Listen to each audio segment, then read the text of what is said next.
right. Welcome, everyone. Welcome. Welcome back to the Marriage Shop. It's Monday night. I'm Mike.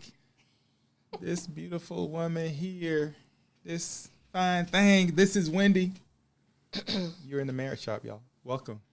Hey, Sheila Sanders Wright. Thank you for jumping in here early, and thank you for the compliments. I appreciate it. Trying something a little different because it's hot. I mean, I think that's how we used to start. I would say we're in Augusta. Yeah.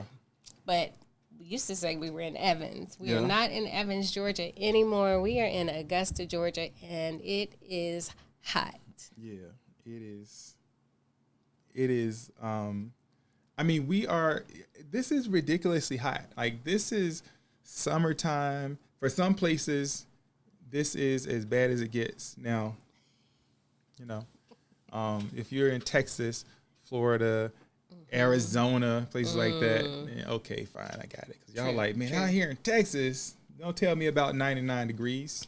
Yeah, I mean, because Texas, we lived in San Antonio. Hey, Lulu. We lived in San Antonio for a while. I mean, that was crack an egg on the sidewalk, fried egg on the sidewalk hot. Don't buy a black car hot. That's different. Yeah, that was. You had a black car too. Sorry about that. Sorry about that. That's my fault. Burn yourself every time you touch the door. Yeah, that was like desert heat with humidity. Right, you open the door and it's just blowing on you. It's like hot to your skin. Hot. San Antonio. Anyway. Yes. So now we're in Augusta and it's hot. It's pretty humid here, I think.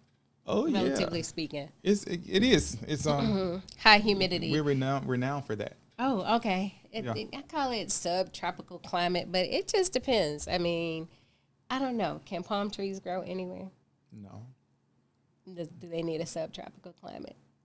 I'm not a expert. Is it an arborist? Is that what a tree person is? Yes. I'm not a tree person, but I'm pretty sure palm trees need something that is subtropical to grow in, I think. I mean, it seems to make sense to me. It's palm trees. I mean, yeah. So anyway, so we're here in Georgia. Excuse me, getting ready to hit the road again. So this weekend we had an unexpected weekend to remember. So we were telling you guys that we'll be speaking in Raleigh in the fall, sometime around November, right? Yes. And the Lord has blessed us with an opportunity to serve in Greenville. Greenville is South Carolina. Yeah. South Carolina. So right up the road, and we're going to be making a surprise guest appearance at the weekend to remember in Greenville, South Carolina. So if you still have time or you're trying to figure out what you're going to do this weekend, hey, join us come on. in South Carolina. And Greenville is, I mean, it's hot and happening, as I hear. It's a nice little town. It is a nice little town. It's kind of, it's just nice. If you've been there, if you know, you know, right? It's kind of what I've said, like Augusta could be with some planning, some agreement from politicians, and some development that goes some development. Well, I mean, we're in the midst of elections right now. We have a couple of runoffs here in the Augusta area. The election for, mayor of Augusta is in a runoff, and tomorrow is the last day to vote. So, how did I miss that? If you're in Richmond County, you're in Augusta, Georgia, and you did not vote early, tomorrow is the last day to vote for mayor for Richmond County. In the Central Savannah River area. Okay. Thank you for that. The Augusta region. For that public service announcement. It's coming down to 2. Yeah, I'm thinking that, if that applies to you, come on, let's go. Otherwise, they don't care. Otherwise, you may have had an opportunity to vote in your own neighborhood. And if you did, if you've had the opportunity, then we hope you did vote. This is not a PSA for voting, but we've been talking about voting so much in recent weeks. And I think that sometimes we don't talk enough about what it means to be a registered voter. A registered voter. In Boston. voter and the power that it has. I mean, I don't know. Well, yeah, and you know, we could talk about that. We probably won't, but yeah, you should register. You should vote, particularly in these local elections. You'd be surprised how few votes, how few votes make such a huge difference in some of these smaller elections. So, yeah, if you want to have impact, immediate, vote local. Yeah, like midterms, primaries, school board, yes. mayor, and city officials. What do you call those people? Commissioners, yeah, those. So anyway, enough of that. Okay. Yeah. So go vote. Yeah. Anyway. So what are we talking about tonight? What did we talk about last week? You remember? What did we talk about last week? We were here. Yes. Yeah. What we talking about? Something to do with summer. It was. Oh yes, making the most out of your vacation. Yeah. It was like not getting fatigued trying to figure out. You know, remember FSS, forced fun syndrome. That's what it was. That's what we talked about. Yeah. Last night. Last week. Back to that. Yeah, forced fun syndrome, and I think, that was good. We could talk about that for 2 weeks too. But we won't. So with the ones of us that are here, and we want to talk about something. This came up a couple of weeks ago, and Mike was like, "No, shut it down. No, we're not going to do that." And I was like, yeah, but I think this is an important thing to talk about because a lot of people don't talk about it and a lot of people don't know how to talk about it. So what am I talking about? What are we talking about? I don't know. You tell me. So broadly speaking, we're talking about how to, there's some things it feels like your spouse needs to know, right? And it can be difficult to understand how to share that. So oftentimes we just don't. Whatever that thing might be, we just don't. We're like, hey, rather than ruffle feathers, hurt feelings, rock the boat, I'm going to just let it go. And so, and I believe there are some times when that is the wise thing to do. Just let it ride sometimes. But there are others when you feel like, maybe I need to say something. It could be for a number of reasons. So that's broadly speaking. That's what we're talking about. Yeah. Yeah, so that's what we're broadly talking about. But here's what we're talking about. I said, something stinks. And it's not me. Have you ever been, walking around your house. And so tonight, look. It's there are some times in the marriage shop where, we try to be real all the time. Yeah. It's real talk. It's real marriage. It's what it is, right? Some things are a little heavy. Some things a little bit more on the fun side. I would say that this could be on the fun side, depending on how you manage this in your house. Yeah. Keep it fun. Well, I think the thing is, before you have a conversation about anything, but specifically before you're giving feedback to your spouse, there are a couple of things that you should do, right? Because sometimes... Whoa, wait a minute. Are you jumping to answers first? It sounds like you're rapping. I'm just saying, no, I'm not rapping. I'm summarizing. I'm adding to what we're talking about. So the topic is something stinks, and it's not me. So, which means that if it's just the two of us, and in our case, when you have an empty nest, that's what it is. It's just the two of you, and then it's the two of us and our dog, Ruby. More often than not, it's Ruby. However, sometimes it's not Ruby. It's not me. Sometimes it might be Ruby, and then it's like, you looking at me. Or maybe it's not Ruby, and you still looking at me. It's like, that ain't me, or I'm looking at her. Riding around, right? Have you ever been riding your vehicle and you're like, goodness, what is that, right? And so, you like to think that the default is, man, it's something outside. But every now and then, your spouse might give you that look, like, is that you? That can be offensive. That look. And so here in Augusta, we have the benefit of having, it's like a paper plant or something, right? There's paper mill. There's all kind of stuff happening. There's all kinds of stinky stuff around here. And every now and then, it'll just be in the air. Like, you walk outside, and it just smells like stink.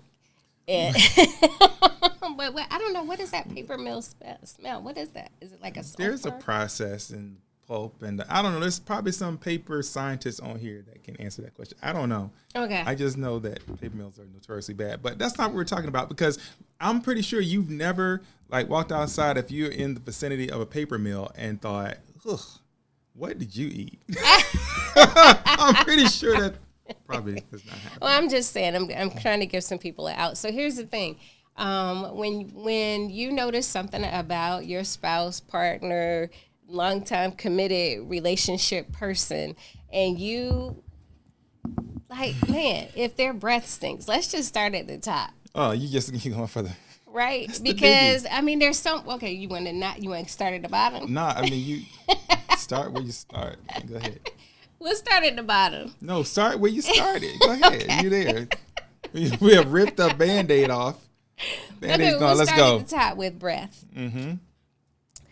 Breath is one of those things, right? I think we know, generally speaking, all of us wake up with bad breath.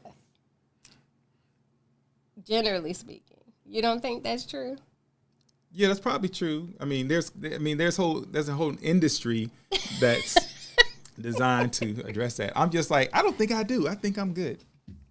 So all of us wake up generally with bad breath for a number of reasons, right? Is, your mouth harbors bacteria. You might be a mouth breather. It's all kinds of stuff. It's dry. It's a long period of time that your mouth is relatively closed. And then you wake up and you have morning breath. There are some people who don't care about morning breath. It's not offensive. It's natural. It's just one of those things. And they will wake up and kiss and go about go about their day. No, just go ahead. And then there are some people that are like, don't look at me. Don't even crack your lips open to talk to me until you brush your teeth first. Yeah, but you can't say it like that. Well, or maybe you could say it like that. I don't know. But yeah, for sure. Like, that's one of the more common things. So that's why I think that the context of whatever that thing is really important. When is it happening? Where is it happening? Yes. Right? Because the morning breath is not quite like 3 o'clock in the afternoon. I mean, for some people it might be. What I'm saying is, it's a different time, different expectations about what you might encounter in a given space of time. Exactly. Yeah. So morning breath is the thing where we can agree, everybody can say morning breath is stinky. So we agree on that. Excuse me. However, if it's not the morning and your breath here's the thing, right? Because there's a line between what stinks and what's offensive. I mean, maybe. I think stinky is offensive. Because here's the thing. Your breath is hard to smell. You mean your own? Your own breath is hard to smell. I mean, you can blow into your hand. You can sniff. You can kind of blow and smell the air. You can lick your hand, which it gives you something a little bit different, and then smell that. But that is so funny. It's hard to smell your own breath. What's funny? No, the fact that I'm as you say that, I'm thinking, I'm like, that design is remarkable. Like, you can't see your own face, can't smell your own breath. It's pretty crazy. But sometimes that means misleading. You think you're good. Yes. Like, you might get up in the morning and be like, yeah, I'm good. No, you're probably not. But that's another story. Continue. You may not be good. And so here's the thing. There are different reasons for having bad breath. I mean, and so we're going to go as far as we can go, top to bottom. But there are different reasons for bad breath, right? So there could be something you ate. I mean, oftentimes, like, say, for example, if somebody eats something with onions, like onions by themselves cooked in food can have an aromatic smell, right? But just onion smell, like you ate some raw onions and it's just hanging in there, and then the onion smell mixed with the other stuff. Because when we eat, we don't just like eat onion. Right. So it might be onion breath mixed with morning coffee, mixed with. So it sounds like we're about to do a PSA on dental hygiene, which may be necessary. We're not doing a PSA on dental hygiene. But I'm thinking also, things like, I don't know, tuna. Oh, if you're a tuna eater, Ooh. hey, love tuna, delicious. But if you eat it for lunch, fish, yeah, not all fish is created equal. So we just talk about things that generate smell. Yeah, but if you eat it for lunch, I mean, tuna, yeah.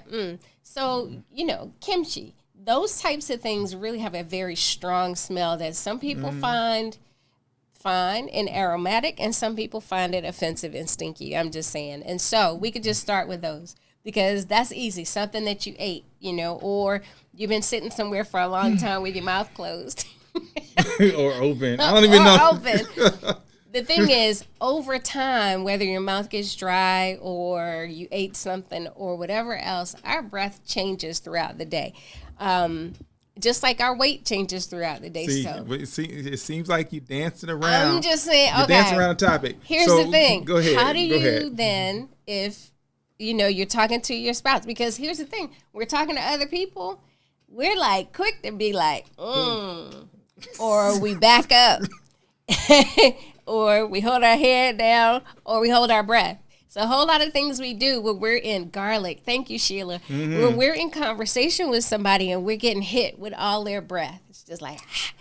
So, and that's interesting because if you're in conversation with somebody, and I bet you that half the people watching this have done this, they'll reach in if they have gum and offer gum or something like that. Yes. Which is, a common thing when you're out there on those streets. But when it's your spouse, I think the first thing I'm wondering is, when do you decide it's time to say something? Yes. Like, or should I say, when do you feel compelled to say something, or when you think maybe I should say something but you don't? Like, what compels you to want to take action? Yeah. Right. Yeah. Because like I said, the timing it matters. Like early in the morning. I mean, what kind of a person would be like, oh my goodness, your morning breath again? Like, you're not gonna do that. Like, ooh. Right. And there's some grace. I mean, most of the time, but sometimes it might catch you. You know what I'm saying? You wake up and you're like right there, and then the conversation starts before you know it's like, whoa. Let's pick this up in 5 minutes. I mean, truthfully, when I wake up, I'm really not trying to talk. I'm cognizant that it's probably not all nice and fresh up in here. And so I'm just like, I keep my mouth closed. I hate Dana Jones-Stokes. Hey. I keep my mouth closed, or I'll turn my head away. I do a number of things as to not offend you, right?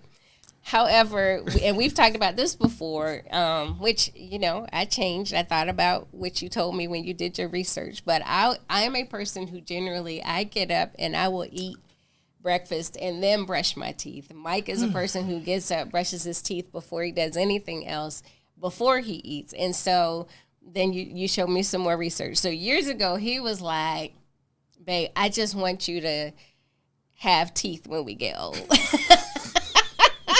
And I'm like, oh my goodness. Sheila says, when it slaps me in the face or when I feel they are about to be around others. Yes. I'm so glad you said that, because I think that is kind of the thing. If it's just us, I might let you be stinky. But if we're going to be around somebody else, I feel like I have a duty to get you straight before we encounter somebody else. But even if it's, it depends on the kind of thing. Like there are times, like, say, I don't know, I may go in the yard and work for an hour or two, right? And I come back. Hold on, you got past breath. Oh, I got past breath. Let's take a breath for now. Anyway. So yeah, But yeah, when you're gonna be around others, but even if you're gonna be around me, and so this is when it gets a little tricky. It's like regular day, 11 o'clock, whatever. Y'all are having a chat, and it's just like, oh man, not fresh. What do you do? Or it's like, come on in here for this kiss. Right. But, or if they're coming at you for a kiss, and then it's like. And I will say that when you're coming in for the kiss, it's actually one of the worst times to be like, right? The rejection right? How do you do it? Because there are times, and sometimes your partner, you might protect your partner, right? They coming in for the kiss, you might be like, cheek, or something like that. Well, I mean, that's what we do. If Mike is giving me a kiss goodbye before I've gotten up to brush my teeth or anything else, then I'll give him a cheek or he'll kiss my forehead. And that's just kind of our unspoken way around that. And so you guys probably have your own unspoken way that you deal with it. But what we're talking about is how hard it is to actually tell your husband or tell your wife that their breath stings, right? In a way that's caring. And so I think with something like that, because we can be really sensitive, with something like that, you have to do it with love. You have to do it with grace. If you have to do it at all. If you have to do it at all. And how you do it is really important. I love to hear some ideas about how you all might do something like that. Because, you could go the route of, you might want to go ahead and brush one more time or something like that. I don't know. But I think it may be something important. And because you can't smell your own breath most of the time, you may not even know. Like sometimes it's an issue of flossing. It's an issue of maybe something's going on dentally. Yeah. Maybe it's like the habits that you have. You don't even know that your breath is offensive. Like when I drank coffee a lot more than I do now, after a while, like fresh coffee has a great smell.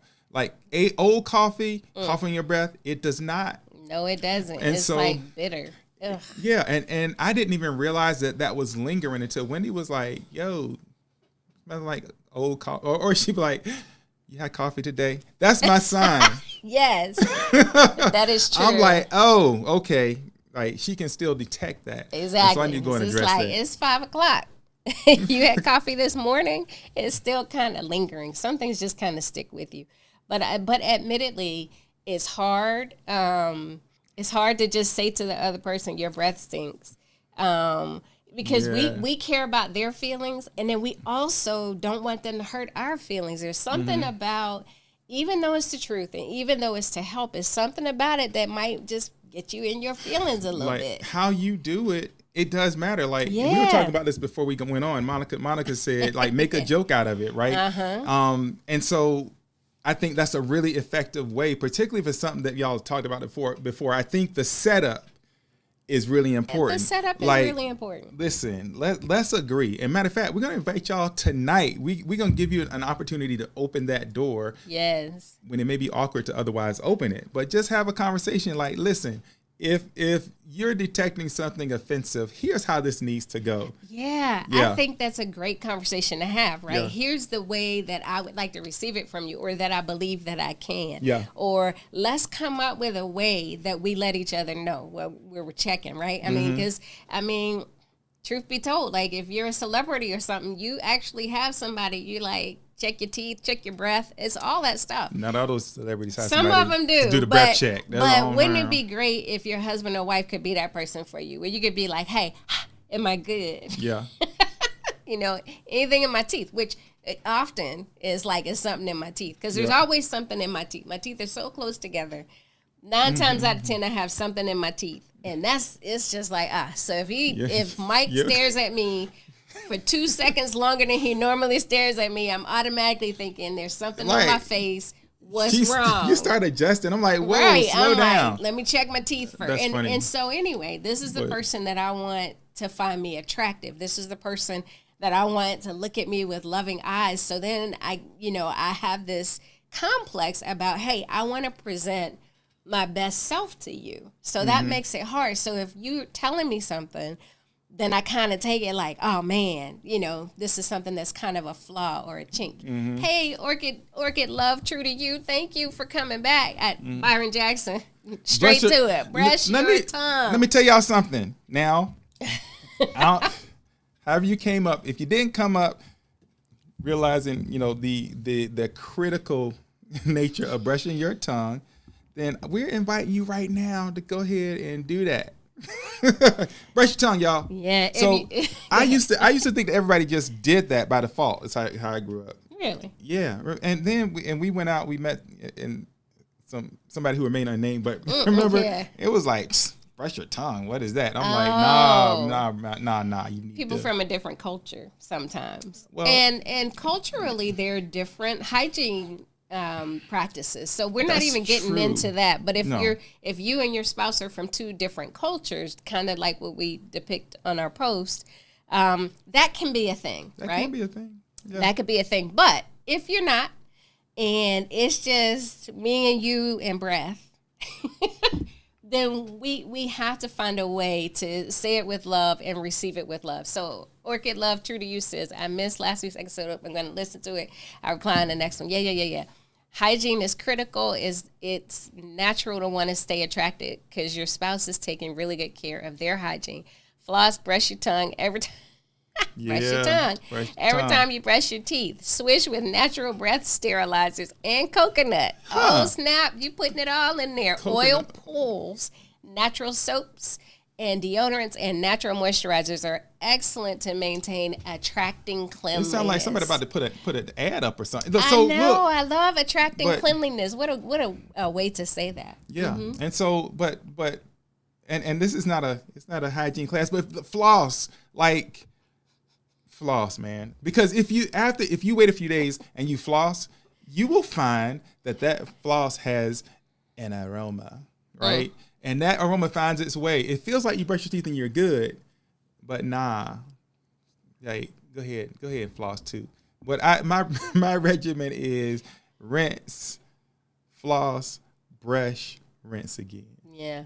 And by the way, for all of you, we asked y'all before, we took a poll on who brushed before eating versus eating before brushing. Yeah. I would just simply tell you that studies show that you have a higher potential for enamel loss and cavities if you eat before brushing. But should you choose to do that, the advice is wait before you brush, actually, like 30 minutes or so. Rinse and then brush, because otherwise the brush works in like the sugar, which creates, gets with the plaque, creates like acidic effect. It erodes enamel. Anyway, yes, that's another story. Come back for the health tips later on. Right, but I mean, and maybe perhaps your spouse didn't grow up in an environment where it was an important thing. There's so many things that you might be able to unlock or discover just by having that conversation. But I thought that was real good that you said, hey, that's a challenge this week.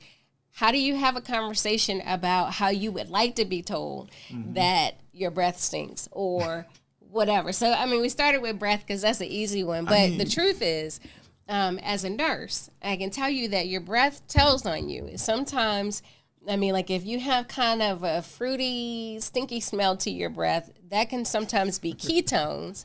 And ketones can be indicative of something deeper going on, like if you're diabetic, for example.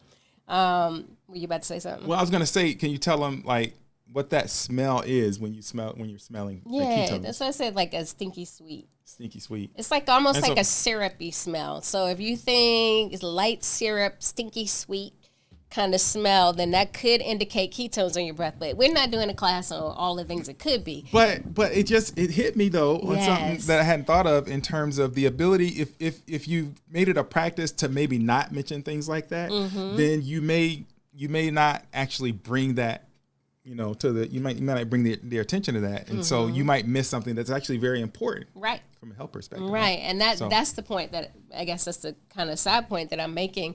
It may be that we're trying to be polite, we're trying to be nice, we're trying to be sweet, we're trying to be loving, and so we don't do the hard thing. We're not just straightforward like Monka. Monka, my cousin.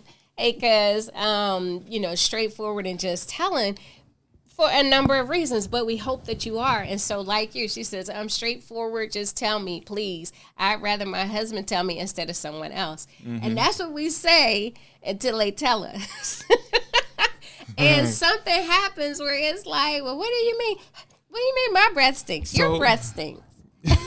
That's so funny. We get defensive. Because I think how you do it matters so much. The Colossians, let's see, chapter 4. Okay. Now in this part of Colossians, Paul is talking about, being being thankful, waiting for the opportunity to share the gospel with others. He's actually locked up right now. Mm-hmm. And so Colossians chapter 4, verse 5, mm-hmm. he says, walk in wisdom toward outsiders, making the best use of the time, right? Mm-hmm. The next verse is a continuation of this particular thought, but I think this actually applies very much to the people that we live with and love every day. Yes. Colossians 4:6 says, let your speech always be gracious, mm-hmm. seasoned with salt, so that you may know how you ought to answer each person. That's good. Right? And so, speaking in love, there's a way to do it. Here's a way not to speak in love. Dang! That's that ain't love, y'all. So even though it's effective, it's not ideal. Even though it's cathartic to say it, right? Like, whoa, like what? Like my eyes will work, like all that. Nah, don't try. You got to be careful with that, because immediately that creates defensiveness. It does. It creates a bit of shame and embarrassment, right? Yeah, especially if it's a breath thing, right? Yeah. So we're going to leave breath alone. But, the last thing I'm going to say about breath, other than the ketones and the stinky sweet. Remember stinky sweet. But then the other thing is, if your spouse's breath smells like poop, if it smells like, this is a health tip. Somebody just went, like that means that they probably need to poop. They could be constipated, or they could have something that is upsetting their system. And so that one is also important. So you can't be like, dang, right. You smell like, whoa, woo. You need to do something. So, there really could be something going on. So we're going to get off of breath, but y'all get the point. That. And so as we'll just, for this next thing, you talk about working down. We'll just say body. Just body in general, right? Thank you. Yeah, we'll do body in general, because body odors, again, something a little different. Sometimes some of us wake up like we've been fighting in our sleep, and it's been a rough night. We've had that. Some of us just naturally, we either sweat heavier or just have a natural, we all have our own natural smell and our own natural essence, but we're talking about on top of that or in addition to that, right? So whether it's armpit smell or other hot areas, the hot spots, yes. or like your clothing that has been in contact with said hot spots, right? Yeah. Sometimes it's just things linger, and again, it can be, and I think this is a God has blessed us with the ability to adapt, right? And so a lot of times, like, you may not even smell what's going on, right? But you walk by and somebody else does. Now, context is important because, like after the gym or something, or after you go out and work in the yard and or whatever it is you do that may, generate aromas, right? I mean, if somebody's like, because when he's like, oh my God, just give me those clothes. Odor, right. Just keep going this way, your clothes going this way. So let me preface this by saying this. So Mike is one of the cleanest, and I've said this before, he is one of the cleanest human beings I have ever met, that I know. He is 40% cleaner than I am. Hands down, this man is clean. I don't know how we measure that. I know, because I know, right? Mm-hmm. I'm not grimy, but I just know that let's give him 40%. I'm a little OCD-ish. And so here's the thing. When he comes in from outside, I'd be like, woo, smell like outside. And it's light, it's simple. He know he been outside, even though he will say, what's wrong with outside? I mean, outside smells good. It's fresh air. Mm-hmm. So there's that. But if he's been working out or working in the yard, or all day just sweating and whatever, cooling off, getting hot, cooling off, let me tell you, there he can walk by and it's like smell like 150% MAN.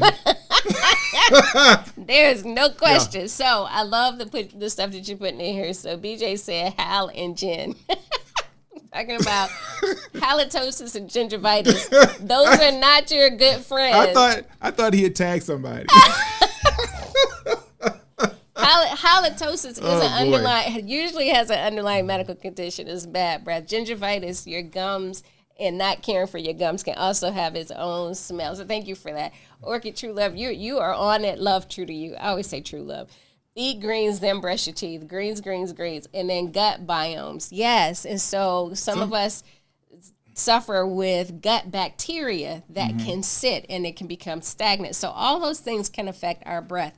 Here's the thing, the way that we approach it, it's good to have the knowledge, but how do we create dialogue, comfortable conversation between the two of us that allows us to honestly, genuinely, lovingly tell the truth when their breath isn't right or they have body odor? I think it's important for you to let your spouse know, you know what? I want to know the truth. So I'll tell you right now, and I want to know the truth. Sometimes that delivery boy is just like, it's sharp and it's quick. Yeah. But I will take sharp and quick versus not knowing at all. I want to know the truth. And, so I don't know. Invite that if you want to know. I don't know. I want to know the truth, but I don't really want to know the truth. I don't want you to tell me the truth like you would tell your friend or tell your sister, right? I want you to tell me the truth like you would tell me. What do I mean by that? Because like when we're around our friends, I don't hesitate to be like, oh, girl, you got something on your lip, or here, you need this mint, or whatever. I'm caring for you. It's in a loving way, and we receive it. But I'm not like, oh, oh, babe, here's a mint. A lot of times what I do, if Mike is getting a little dry, I'll just eat a mint. And then he'll say, what you got? Is that what's happening?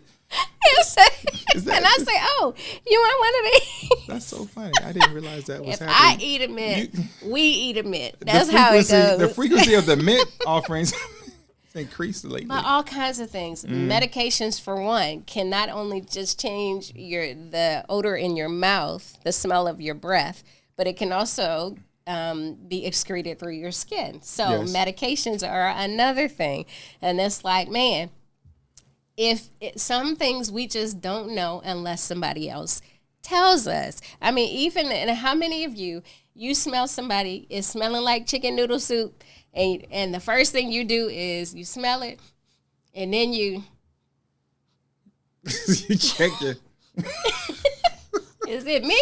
Is it me? Now, but here's the thing. Some people, right, and so that's why context is really important, right? Because some people have decided, you know what, I don't need what's the chemicals that are in deodorants and stuff like that. Oh, like zinc oxide and any other. All that. They're going all natural. Some people have decided, I don't want to wear anything, right? And so if that's you or if that's your spouse, no conversation to be had. You kind of know what comes with that. Yes. And so you make whatever the adjustments you make in order to manage that, right? Yes. And so, but if that's not your goal,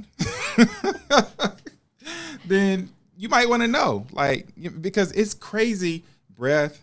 Sometimes, like, armpit, like those days where you go to work. I don't know if this happened to any of you, but you go to work and you forgot to put deodorant on that day.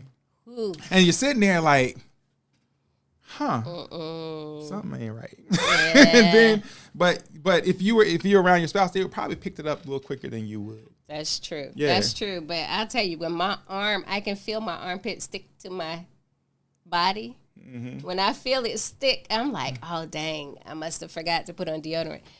Sheila, it will hurt my feelings no matter what. But if you let it slide and I get around others, it hurts even more. Mm-hmm. And that's worse. I think so, because you don't want to have other people talking about you, like when you leave every time, the crew is saying, dang, somebody need to tell them they stink, right? Or you can be like, oh, something stank. And it's like, I mean, most people are not going to do that. And I even think you will never know what anyone ever noticed. I think it's what you think they might have noticed that bothers you most. Like, wait a minute, I've been out here all day and you didn't tell me.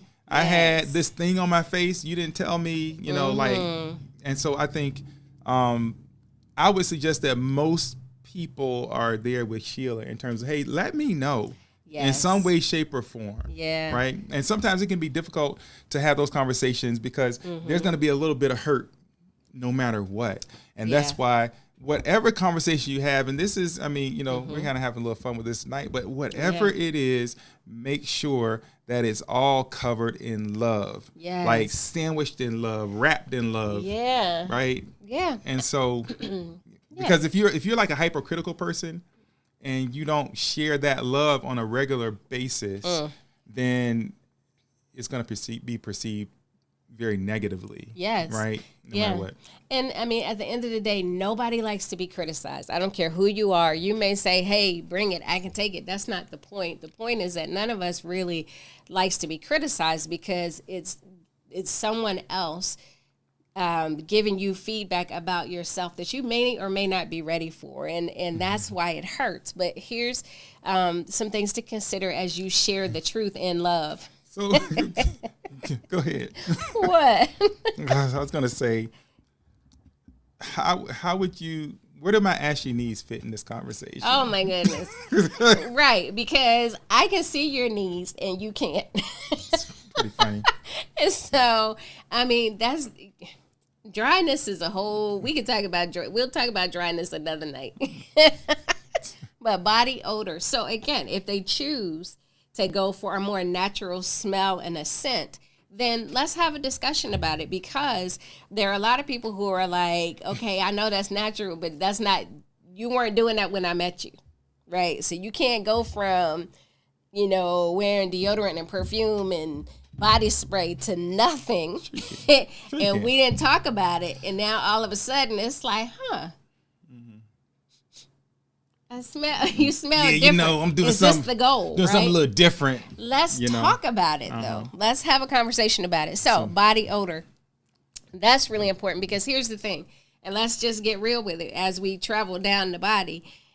Anything below the waist that has a smell, anything in the middle or your feet, both of those areas can be offensive if it's not a good smell. Period. So anything from, and again, there are health implications, but we're not really necessarily talking about that. What we're talking about in a light sense is hygiene. Yes. Very basic hygiene. But more than that, if there's something going on, if that shouldn't be going on, if it doesn't smell, because we have a natural smell, but natural smell from not natural. That ain't natural. And I would suggest that what we're talking about extends so far beyond hygiene. It does. It's about how you share things that are important that might, push some buttons, right? That may create a little bit of discomfort or tension or whatever. How do you deal with that and manage that, right? Yeah. Now, this recommendation here, offer some men a breath freshener with a hug, first whispering in the ear. Just wanted to let you know. Yes. That is smooth. I might try that. Very discreet. We appreciate that. So if I did that, how would you feel about it? What? Give you a hug and say, and tell me in my ear. Just want to let you know. Again, like if we're like out in public, I think that's out in public. Yeah, that's appropriate. Yeah. And I'd be like, okay, I'll take care of that. Thank you for letting me know. Yeah. But if it's just us, we're not out in public or we're not around other people, and it's just us, I think there are a lot of people that just say, I'm just going to take a bite on this one. I don't want to touch it. It depends. I think if we're not in public, I just skip the hug and slide that gum over and be like, you might need this. Just wanted to let you know. Oh my goodness. But the thing is, it is hard. Maybe it's not hard for y'all, but it is kind of hard for me. I remember, and it's always harder with the people that are closest to you. Like my children, I gave up telling them about themselves a long time ago. I'm like, you know what? Yeah. You stink. Somebody else might have to be the one to tell you that you stink, because I can't deal with all of the weight that comes with that.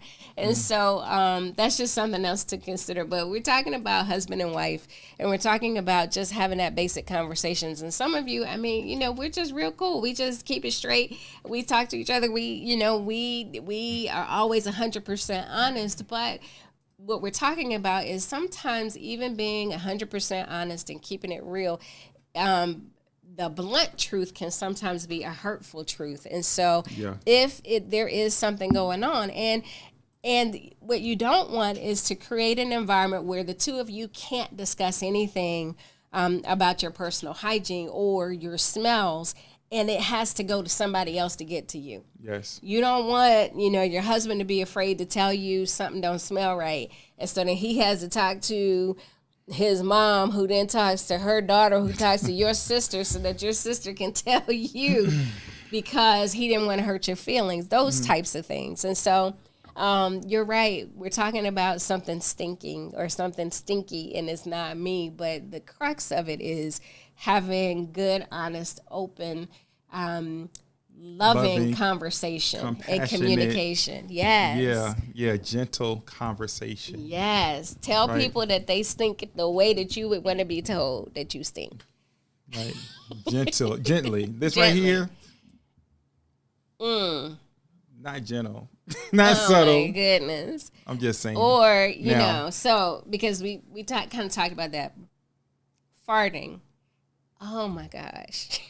We did a whole, if you search for it, you're farting under the covers. We did a whole thing on passing gas. We did a whole thing. A whole night. And so that right there, to me, I'm sorry. I mean, look. Go ahead. I don't know if there's a gentle way. It's so sudden. It's just like, that's an acute emergent situation. Passing gas is natural. It is natural. Sometimes it smells not. It's natural. It's necessary. And so you got to implement some rules. And we all have to do it, right? And so even, I love it when young couples are like holding their farts and not farting around each other because they just don't want to be offensive. But then after you've been married, you could be married a week. All of a sudden, all bets are off. And as they should be. You cannot go a lifetime trying. And I know for a fact, I think we've had conversations. Yeah. There's some couples who are determined to never pass gas around each other. Really? Do you realize? Ooh. That's a lifetime. No, please stop it. It just goes with the territory. It's part of the package. It's like morning breath, right? We all have it. So BJ says, if you're in sales like me, working in the day in front of C-suite corporate customers, it's a must to have a care kit, toothpaste, deodorant, mouthwash, bottle of water in the car. That's between customer meetings and lunches. I check my hygiene. Oh, so good. That's actually so good because I'm thinking the 8 o'clock client and the 10 o'clock and the 2 o'clock and the 4 o'clock, they have to have the same experience. Yes. You can't be going in there 4 o'clock with all day on your breath and on you, right? They gotta get the exact same experience. But the question is this: what does your spouse get? Yes. What does your spouse get? What does your spouse get? Do they get the all day? Or do they get the 9 o'clock client treatment? Oh. That's all I'm saying. And and I think that there's something to that. Mm-hmm. There's something like, okay, so you're not technically dating or courting. You're dating still. You're not courting anymore. And so sometimes the rules change. But it would be nice if you approached even the evening or your time together with the same excitement and preparation that you would a date with your spouse, right? Mm-hmm. I'm not going to show up, just busted and breath all day and all that and expect you to be like, yeah, come here, let me give you a hug. I mean, if I say, hey, it's date night, and then I go and I start getting ready for date night and we're not going anywhere, how does that make you feel? I'm like, oh. That's how I feel. Oh. Like, hold on. Let me go brush my teeth. I'm like, let me get myself together. Exactly. Yeah. Whatever it is, but finding the way, the two of you, your own language to be in your own way to communicate it. I love Sheila said, I don't sweat or pass hilarious. Girl, yes. But all those things. And so, being in this thing in marriage for the long term means that your husband or your wife will see you at various stages of put togetherness. And they will see you not put together at all. And so how we communicate those things, how when we communicate it, but how we say what we say, when we say what we say, all matters. And so I would say, if your husband or wife really does have a challenge with body odor or some type of hygiene issue, then it is important to talk to them. And if you have to pray first before you go into that conversation, ask the Lord to give you the words or the right way to approach it. Because I can tell you, it's so much easier to hear things right. Like we will, if you have brothers and sisters, you can cut them to pieces and be 100% honest. And it's just like, yeah, okay, whatever. And you keep going. But it's something about this non-blood relationship that you have with your spouse that there's always just that little tiny hesitation, right? I don't want to do anything to offend them, and I don't want to be offended. So as you talk about these things, I thought about Song of Solomon, because, we talk about Song of Songs and all of those things. And in Song of Solomon, they make references to smells, and it's, let me see, it is known because it talks about olfactory imagery, and you'll see a lot that talks about fragrance and perfumes and spices and nature, right? And so I pulled it up, and it says, the Song of Songs, also known as the Song of Solomon, is famous for its rich olfactory imagery. It repeatedly uses the fragrance of perfume, spices, and nature to describe the intense romantic love, intimacy, and beauty of the lovers. Specific scents in the text include myrrh, often referenced as a bundle of myrrh. This costly resin represents a permanent presence of the beloved. Lebanon spices was another one. The lover's garments are likened to the sweet scent of cedar trees. I mean, and here's the thing. If you like cedar, you like pine, all those things, it can be aromatic and refreshing, or it could be offensive. Y'all got to talk about that. I tell Mike, if we smell something, if it's a lotion, a beard wash, whatever, and I'm like, I like the smell of this, I think you should use this. Yeah, and I'm like... Whatever it is. Yeah. Hey, Justice Smith, it's been a long time. What's up, man? So great Sheila, she says, when we were dating, I used to run the water when I went to the bathroom, like as if you couldn't hear. Then it didn't happen. I love it. And then Justice, it's been too long. Hope you guys are doing well. Yeah. And so anyway, but that was just a couple of things. Apples and wine. The fragrance of the woman's breath is described as being like apples. Not rotten apples, but apples. Perfume pouring. The beloved's very name and presence are described as a pleasing perfume being poured out. I mean, so when we think of each other and we think of love in that way, and even, based in the word, we want it to be something that's pleasant, something that's pleasing to both of us. And so isn't it exciting that you get to explore and discover what those things are? You could go to a candle making place. You could be right at home. You don't have to go anywhere. And just talk about the scents and the taste and the smells that you like, right? That you love, that maybe, and then just kind of talk about it. Well, I like this more because it's more whatever you like. And that is a way to start the conversation, because here's the thing. I want to love you. And so if there's anything that is creating a barrier to me being able to fully love all of you, then I think it's my responsibility to be the one to tell you that. No doubt.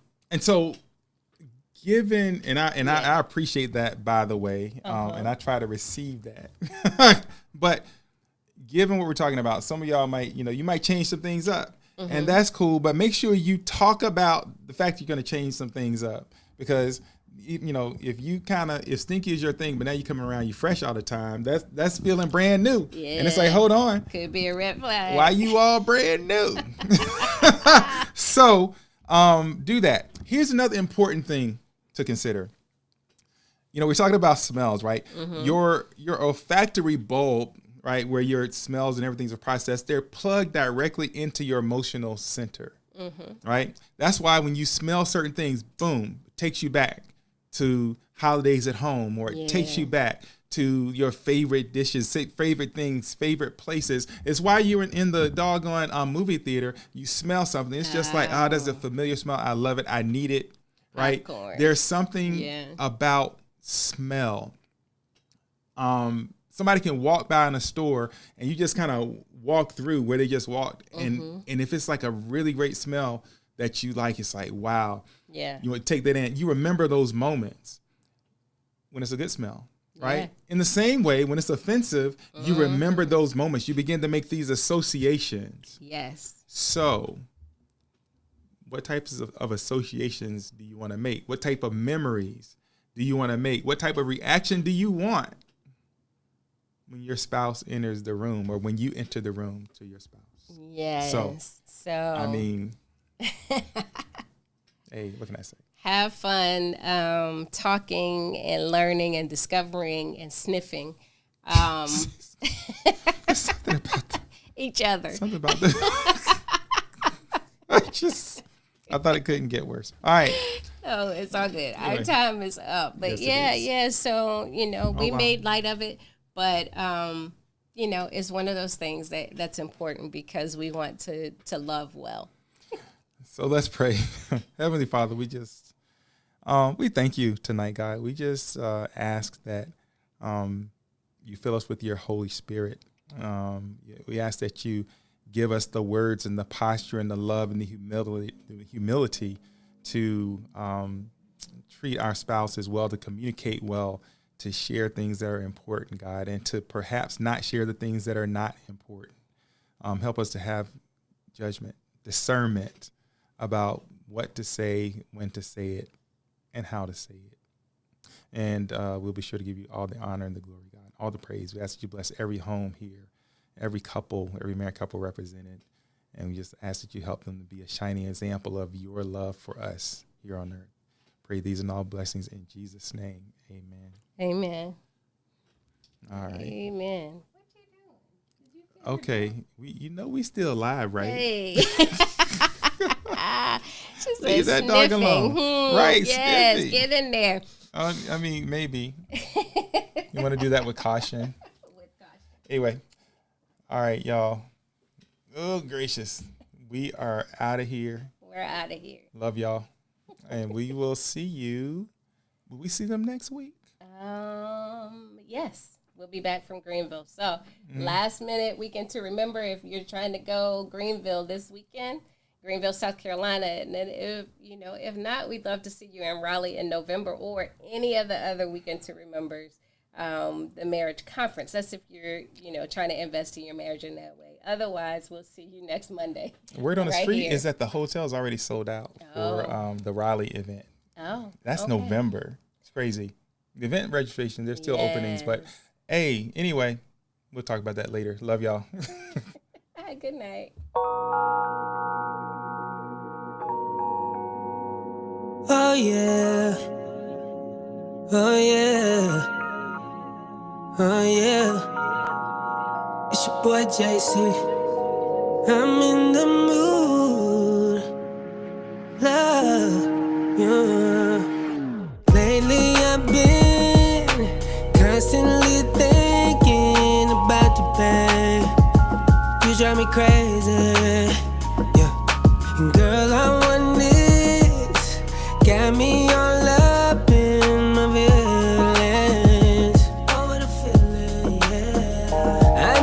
First time I laid eyes on you, that you would be here forever. I'm not being arrogant, and I still can't take my eyes off you, 'cause you made me better, so much better. I'm in the mood to love you for a lifetime. I'm in the mood to love you for a lifetime, baby. I love your kindness, I love your confidence. Ooh, you're the finest. glad you're mine, yeah, yeah, yeah. And I don't wanna be with nobody else. Give me your love, that's all the wealth I need. Baby, you're priceless to me, yeah. To love you for a lifetime, I'm in the mood to love you for a lifetime, yeah. Whoa. Promise I'ma be around, I'ma always hold you down. Won't you come and hold me now? Won't you come and hold me now? I just got a new coupe, yeah, I know I got a roof, but I always keep it down with you, yeah. And I know they see you, girl, you're my queen, and beauty speaks for itself loud and clear, yeah. So throw it in the air. It's the sweetest sound to follow my ear. And I want the world to know I'll love you forever. And that's a long time, babe. But I got time for you.